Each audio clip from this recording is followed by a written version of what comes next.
Hello, and welcome to Chemistry Busters, the show where we aim to answer the world's questions using chemistry. As always, I'm your host, Nick Kraszewski. I want to start off by asking a simple question. Does salt lower the boiling point of water? Today, I set out to answer that question. The first step was to perform a control experiment. This was done using a thermometer, a pot holder for safety, and a pot that was filled with a cup and a half of water.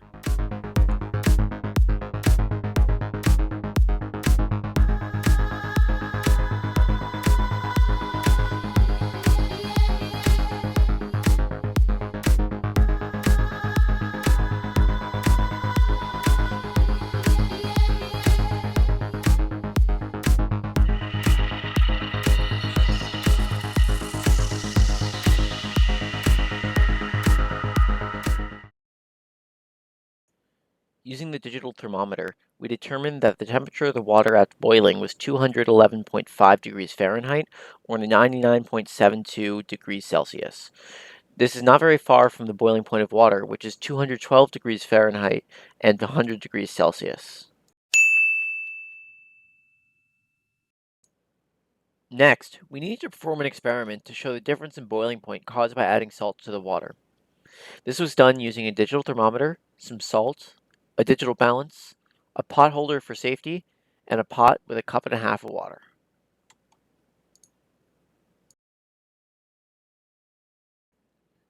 We now measure out roughly 100 grams of sodium chloride or table salt to add to the water. Because sodium is a group 1 element, the salt will readily dissolve in the water.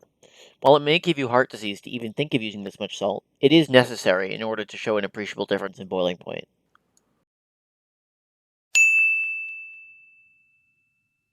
Next, we need to dissolve the salt in the water by stirring rapidly.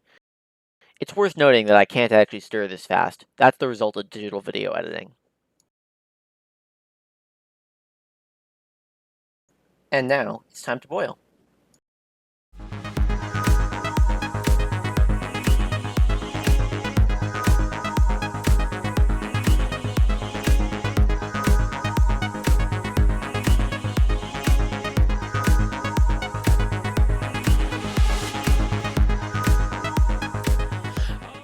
We can see here that the boiling point of the water that contained the salt was 218.7 degrees Fahrenheit, which works out to 103.7 degrees Celsius. So, what's at play here? In order to answer this, we need to talk about two things, vapor pressure and Raoult's law. Vapor pressure is nothing more than the pressure of a vapor of a substance which is in contact with its liquid form. The boiling point is defined as the point at which the vapor pressure is equal to the pressure of the atmosphere. At this pressure, the gas molecules can escape the liquid and enter the surrounding air. Raoult's law states that the vapor pressure of a solution is equal to the pure solvent's vapor pressure multiplied by its mole fraction. In our example, the mole fraction would be represented by the moles of water divided by the moles of water plus the moles of sodium chloride. By doing the necessary dimensional analysis, we can determine that 1.5 cups of water is roughly equal to 354.9 grams of water. If we divide this by its molar mass, we can determine that this is roughly 19.72 moles of water.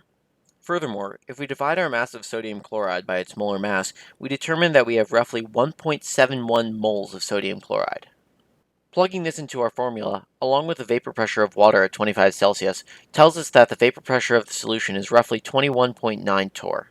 Because the vapor pressure of the solution is now lower, this means that it will take more energy to raise the vapor pressure of the solution to atmospheric pressure. Therefore, the boiling point of the solution will be higher than that of pure water. To apply this concept, we use the formula delta T is equal to m times Kb, where delta T is the change in boiling point, Kb is the boiling point elevation constant for the solvent, and m is the molality of the solution, i.e. the moles of solute over the kilograms of solvent. Using the molality formula, we can divide our moles of sodium chloride by our kilograms of water to find out that our solution is 4.82 molar. Plugging this into our boiling point elevation formula, along with the boiling point elevation constant for water, we can determine the change in boiling point will be roughly 2.48 degrees Celsius, which makes our new boiling point 102.48 degrees Celsius, or 216.46 degrees Fahrenheit. Comparing these to our experimental values, we have roughly 1.190% error in degrees Celsius and 1.0348% error in degrees Fahrenheit. Our experimental and theoretical values are very close together. This shows us that it is not true that salt will lower the boiling point of water, but more accurately that it will raise it. The reason people will do this is so they can cook their food at higher temperatures without risking their water boiling off while they're cooking. In other words, we can consider this myth busted. I want to ask another question. Can water evaporate at room temperature? I set out to find an answer to that question. For this experiment, we need a digital balance and a glass to hold water. We can see here that the glass is 307 grams. After tearing the scale and adding the water, we can see that the water is roughly 215 grams. This makes for a total of 522 grams. I left this glass out overnight with a note to prevent people from pouring it out. If you can believe it, after that, I turned off the lights and went to bed. 24 hours later, I came back and weighed the glass. You can see here that it weighs 517 grams, down from 522. This is a whopping 5-gram decrease in just 24 hours. So why does this happen? Well, in order to answer this, we need to look at two things: intermolecular forces and the definition of temperature. Intermolecular forces are basically exactly what they sound like. They're the forces between molecules. These can come in the form of dipole-dipole forces, ion-dipole forces, and in our case, hydrogen bonding. In short, every element has something we like to call electronegativity, which is the tendency to attract a pair of electrons. Some atoms are extremely electronegative, like oxygen, fluorine, or chlorine. However, some atoms, like hydrogen, lithium, or magnesium, are not. On screen now, you can see a periodic table that includes electronegativity values.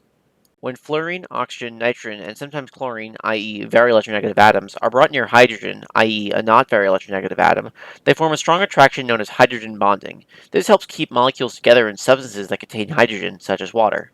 By definition, in order to evaporate, molecules must overcome their intermolecular forces. These strong hydrogen bonds are why water has such a high boiling point. But why, if we're below boiling point, can water evaporate? Why doesn't all the water evaporate? The answer is quite simple. It comes back to the definition of temperature. Temperature is defined as nothing more than the average kinetic energy of the molecules in a substance. We can visualize this by taking a look at the bell curve. We can see that at the peak, there will be a large number of molecules that have the average kinetic energy.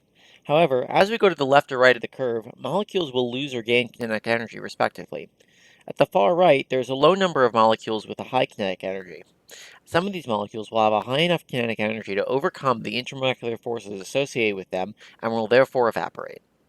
In other words, we can consider this confirmed. So there you have it, 2 questions answered by a mediocre chemistry student. I'd like to thank you all for watching, and I'll see you again next time.